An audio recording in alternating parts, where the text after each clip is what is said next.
Cake friend, cake ऐसी चीज है ना जो कभी भी सभी को पसंद आती हो, चाहे वो टी टाइम हो, चाहे ब्रेकफास्ट हो, चाहे हाई टी का टाइम हो, या फिर खाना खाने के बाद। केक ऐसा है ना जो हर किसी, चाहे बड़े हो चाहे बच्चे हो, सबकी पसंद का और सबका बहुत फेवरेट होता है। तो लीजिए, मैं प्रणीता प्रणुस किचन में आपका स्वागत करती हूँ और आज हम बनाने जा रहे हैं टूटी फ्रूटी स्पॉन्ज केक। जी हाँ, ये बहुत ही आसान है और बहुत ही टेस्टी बनने वाला है।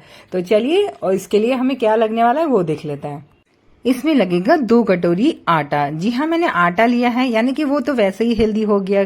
तो उसके बाद हमें उसमें डालना है 1 चम्मच बेकिंग पाउडर, आधा चम्मच बेकिंग सोडा, और इसी को अच्छी तरह से करीब 3 बार हमें छान लेना है। ये छानना बहुत जरूरी होता है, इससे बहुत हल्का होने लगता है। अब उसे साइड में रख दीजिए। अभी दूसरे बाउल में हमें करीब 3 अंडे लेने हैं और उसे खूब अच्छी तरह से फेंटना है। जब हम फेंटते हैं तो वो स्टार्टिंग में थोड़ा येलोइश कलर होता है और बाद में उसको इतना फेंटना है कि वो व्हाइट होने लगता है और अच्छा क्रीमी सा उसका टेक्सचर आने लगता है। अब उसमें हमें डालना है करीब 1 कटोरी घी। आप घी की जगह तेल का भी इस्तेमाल कर सकते हैं। और उसके बाद हमें डालनी है करीब 6 से 7 चम्मच शक्कर।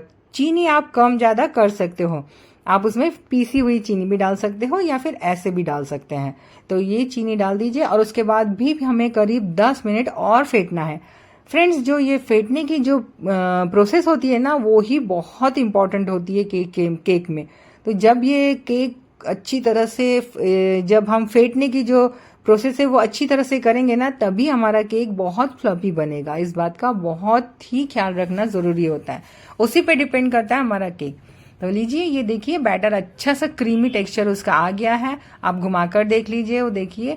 और उसके बाद हमें अब धीरे धीरे आटा डालना होता है, इसके अंदर मिक्स करना होता है। क्योंकि मैंने tutti frutti vanilla sponge cake बनाया है, तो मैं इसके अंदर वैनिला एसेंस डालूंगी।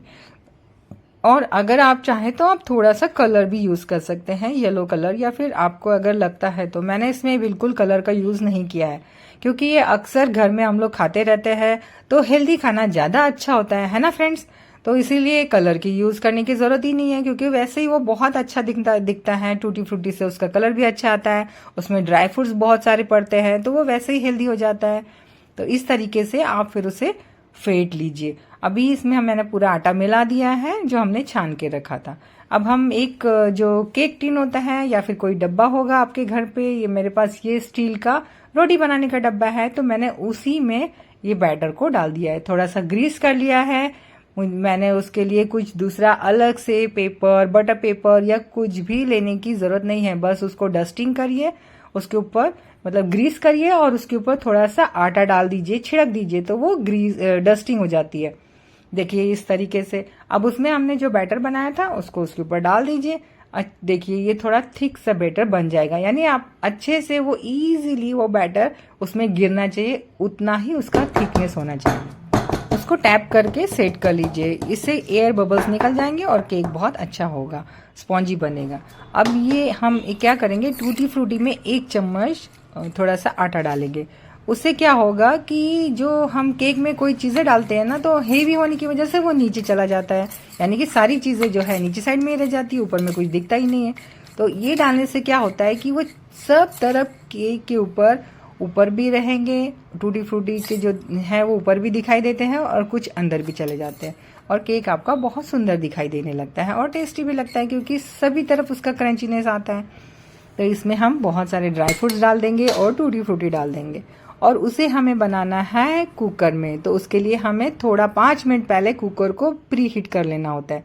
जैसे ओवन को हम प्री हीट करते हैं, उसी तरह से कुकर को पहले गर्म कर लीजिए। उसके बाद उसे छन्नी रख के उस पर रख दीजिए। हाँ, विसल निकालना बहुत इंपॉर्टेंट। अगर सीटी लगी रहेगी तो स्टीम होगा, और हमें स्टीम नहीं करना है, सिर्फ हमें कुक करना है, गर्म करना है। नीचे आप तवा भी रख सकते हैं अगर आपका कुकर पतला है तो। और बस ये 10 मिनट में बन के रेडी हो जाता है।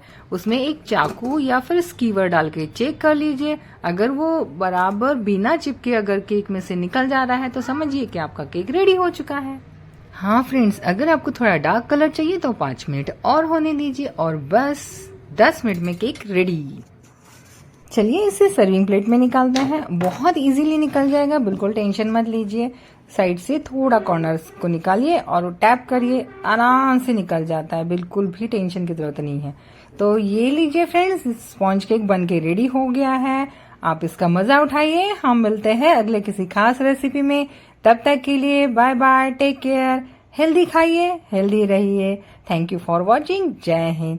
और अगर रेसिपी पसंद आती है तो लाइक, शेयर और सब्सक्राइब करिए। Bye bye.